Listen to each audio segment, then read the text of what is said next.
country. Even in manganese, that is very important in steel manufacturing, bauxite, rock phosphate.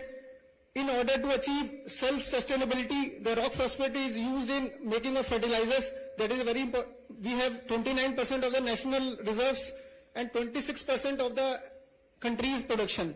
In coal bed methane, it is a new energy sector resource. We have 36% of the entire country's coal bed methane and 24% of the annual production. If you look in terms of the national production, we are first in entire country in terms of copper ore production, manganese ore production. In diamonds, we are the largest producer as well as the largest reserve holder. We hold the 90%, more than 90% of the diamond reserves in the country. We are second in terms of rock phosphate, we are third in terms of limestone, fourth in terms of coal.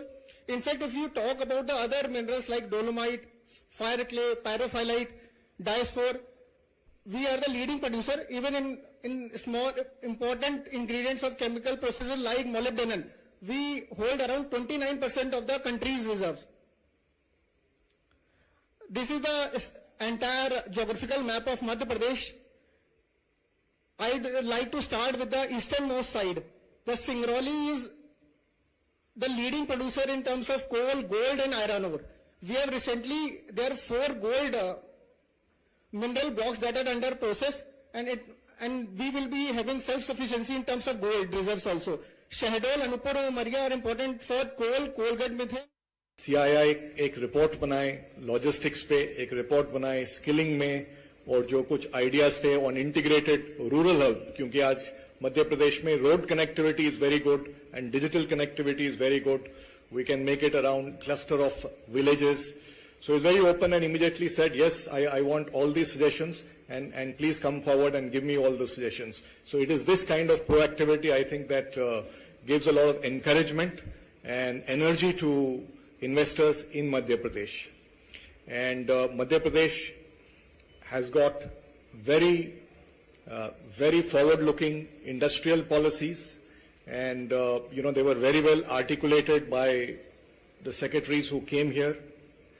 The policies are very clearly investor-friendly. It's a very open government, very willing to help, open to suggestions, and it has much to offer, be it availability of land, disciplined workforce, industrial incentives, tourism assets. I'm also in a way of, I've lived in Madhya Pradesh, and I know what kind of beauty, natural beauty, and the range of tourism assets that are there in Madhya Pradesh. So it has got tremendous opportunities in Madhya Pradesh.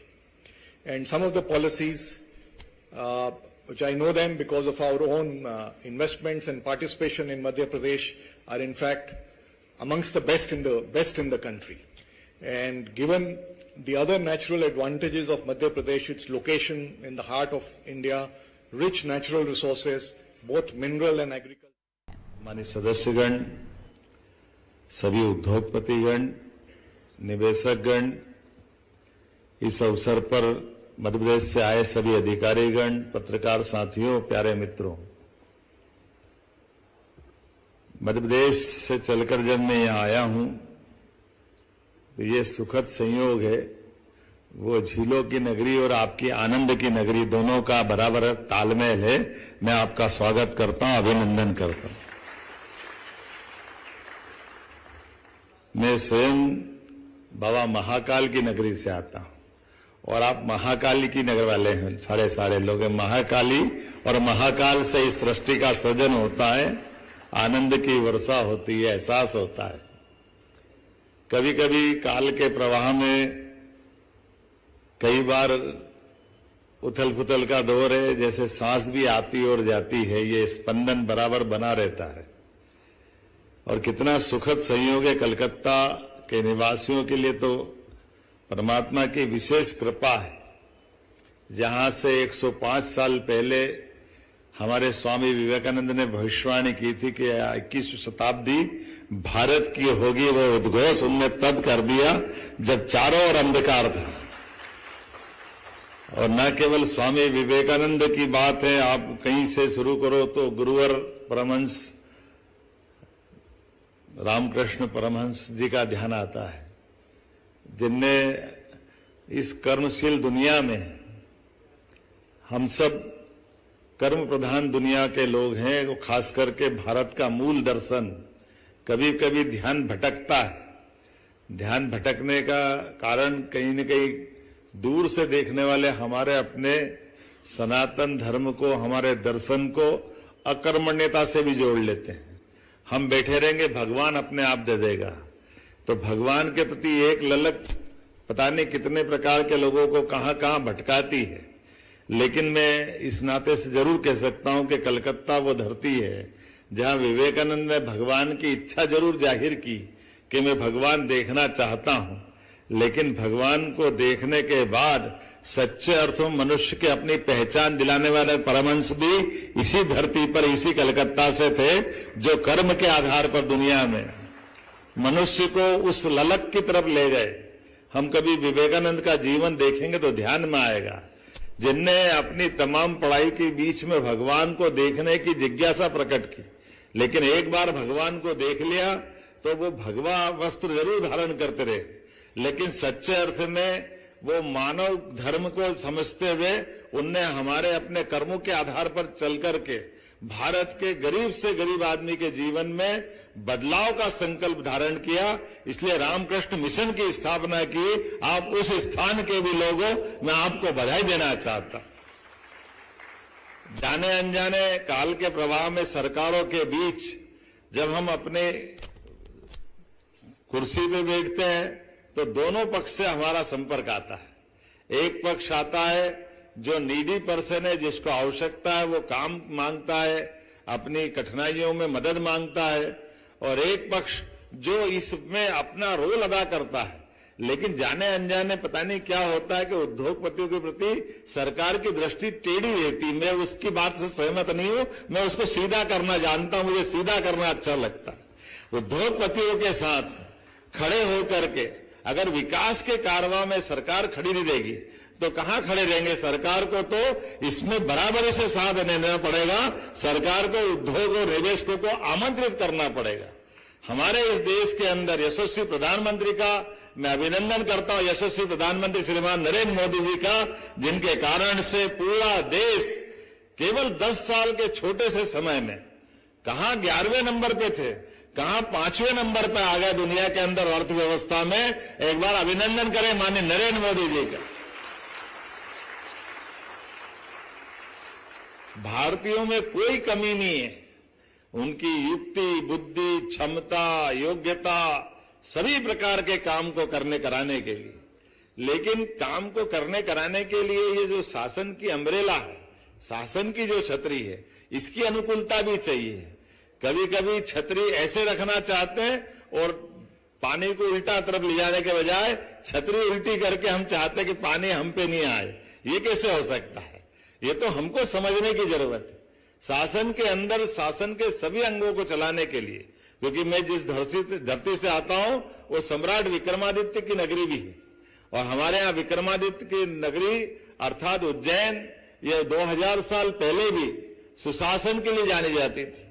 दानशीलता, वीरता, न्यायप्रियता, जितने प्रकार के मानवोचित गुण हो सकते हैं एक व्यक्ति में, वो सब कैसे हो सकते हैं? ये उनके कारण से जानी जाती है। इसलिए हमारे यहाँ पुरुषार्थ पराक्रम में अगर कोई बात आती है, किसी नाम से अगर कोई संस्कृति गौरवान्वित होती है, वो स्वामी विवेकानंद के समान विक्रमादित्य को भी 2000 साल पहले इसी नाते से याद किया जाता था, जिसके कारण से शासन की व्यवस्था में शासन का मन कैसा होना चाहिए। मुझे इस बात की आनंद भी है, मैं कोट भी करता हूं इस बात को, कि हमारे यहाँ सन प्रारंभ होने से, जैसे ये ईस्वी सन 2024 है, तो ईस्वी सन 2024 ये ईसा मसीह के जन्म के साथ जुड़ता है। कोई और संवत होगा या सन होगा तो किसी महापुरुष के शरीर छोड़ने से हो सकता है। लेकिन दुनिया में एकमात्र देश भारत है जो अपने यहाँ के सुशासन के साथ साथ अपने पूरे देश में आर्थिक रूप से समृद्धि की संकल्पना के आधार पर वो संवत प्रवर्तन कराता है। आर्थिक रूप से समृद्धि कैसी कि दुनिया के अंदर धन की भी महत्ता है, इसलिए साल में हम एक बार दिवाली मनाते हैं। ये हमारा धर्म का आनंद भी है। लेकिन पूरे साल दिवाली नहीं मनाते हैं, पूरे साल दिवाली की मिठाई खाते हैं, ये हमारी संस्कृति की विशेषता है। क्योंकि हम जियो और जीने दो में विश्वास करते हैं। हम हर एक किसी के साथ, गरीब से गरीब आदमी के भी दरवाजे पर आनंद का सुबह का सवेरा देखना चाहते हैं। मुझे इस बात की प्रसन्नता है जब हमारे अलग अलग अधिकारियों ने अपनी अपनी बात रखी है। हमने अपने मध्य प्रदेश की सरकार बनने के बाद ये योजना बनाई कि हाँ, इन्वेस्टर समिट करेंगे। लेकिन इन्वेस्टर समिट आमतौर पर हमारे यहाँ पहले एक ही शहर में होती थी, लेकिन एक शहर से पूरे प्रदेश की उन्नति नहीं हो सकती। प्रदेश बहुत बड़ा है और प्रदेश की संभावना भी बहुत बड़ी है, और प्रदेश की संभावना में कौन सा सेक्टर छूटेगा। अभी मैं लाइन से सबके प्रेजेंटेशन देख रहा था। हमारे यहां से कॉटन निकल करके पूरे देश में जाता है, लेकिन रेडीमेड गारमेंट्स की संभावना अगर कहीं है तो सबसे ज्यादा तो मध्य प्रदेश में है। मुझे इस बात का आनंद है। अब मैं बीच में कोयम्बटूर गया था और मुझे कोयम्बटूर में कई सारे लोगों, उद्योगपति से मिलने का मौका मिला, तो मुझे ये भी जानकारी दी गई, इसमें अधिकांश लोग तो कलकत्ता के हैं। मैं कलकत्ता वालों के पुरुषार्थ को नमस्कार करता हूं, आपको बधाई देना चाहूंगा। जो यहां से बैठ कर देख रहे हैं कि कॉटन कहां से मिलेगा और कपड़ा कहां बनेगा, ये उद्यमशीलता है, यही तो सृजनशीलता है कि हमारे काम को करने के लिए हमारे लिए व्यापार व्यवसाय के केंद्र कहां से हो सकते हैं, व्यापार बढ़ेगा कहां से। लेकिन इसकी बीच की कड़ी में मार्ग निकालने में आया हूं। मैं कह रहा हूं कि कोयम्बटूर में जरूर इंडस्ट्री लगाइए, कोई मना नहीं है, लेकिन मध्य प्रदेश भी पलक पावड़ बिछा के आपका स्वागत करना चाहता है, आपको आमंत्रण देना चाहता है। आप कहां से कहां कॉटन बना करके, कपड़ा बना करके अपनी दो तरफ आपको आना जाना पड़ेगा। आज के जमाने में सबका समय कीमती है। जो कोयम्बटूर में मदद मिल रही वो मध्य प्रदेश सरकार देने को तैयार है। आपके लिए कोई कष्ट नहीं है, सभी प्रकार की इंडस्ट्रियों के लिए, और न केवल रेडीमेड गारमेंट्स की, बल्कि माइनिंग के सेक्टर से लगा करके इंडस्ट्री में जिस क्षेत्र में भी जाना है, ये हमारे कोल इंडिया प्राइवेट लिमिटेड वाले हैं। आप कह रहे हैं कि ये नॉर्दर्न इंडस्ट्री से लगा करके सभी प्रकार की, तो एनर्जी का सेक्टर हो, टूरिज्म का सेक्टर हो, जिस भी सेक्टर में जो भी इंडस्ट्री लगाना, हेवी इंडस्ट्री हो, एमएसएमई सेक्टर हो, लघु कुटीर उद्योग हो, सभी क्षेत्रों में समान रूप से, केवल हमारे अपनी जमीन का, बिजली का या ये जो बताई गई पॉलिसियों पे भी बात नहीं कर रहा हूं। ये पॉलिसियों पे बात करना तो हमारे अधिकारी कर देते हैं। अरे आप आइए और आपको लोग पॉलिसी से आउट ऑफ वे भी जाना हो तो सरकार तैयार है आपकी सारी मदद करने के लिए।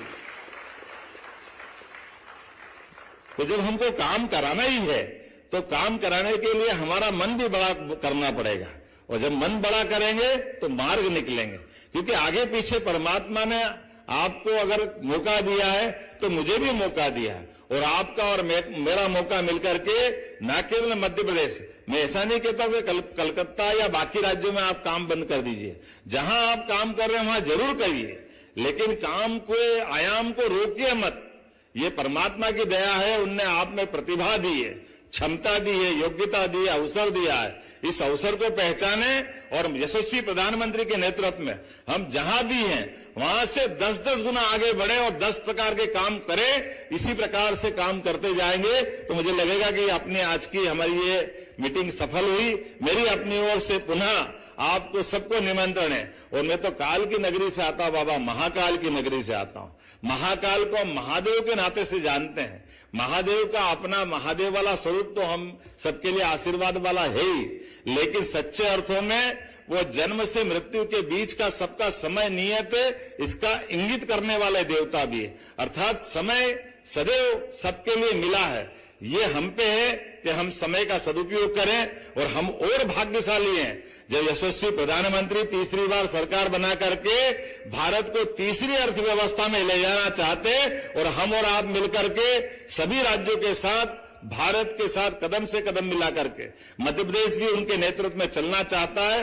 और निश्चित रूप से आपके सबके माध्यम से सभी सेक्टर में हम सब मध्य प्रदेश को भी आगे बढ़ाएंगे, देश को भी आगे बढ़ाएंगे, आप भी आगे बढ़ेंगे, और हमारे अपने बाकी जितने भी आप पे निर्भर रहने वाले लोग भी आगे बढ़ेंगे। बहुत बहुत धन्यवाद। भारत माता की जय।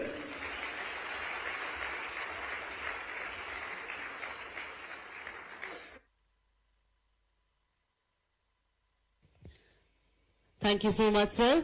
जी हाँ दोस्तों, मध्य प्रदेश है भारतवर्ष का हृदय, हमारा दिल, और दिल को आगे रखते हैं, दिमाग को थोड़ा पीछे रखते हैं, दिल को आगे बढ़ाते हैं, and let's explore the opportunities more and more in Madhya Pradesh. So ladies and gentlemen, on that note, for the concluding remarks and the word of thanks, I'd like to welcome Mr. Sandeep Kumar, Chairman,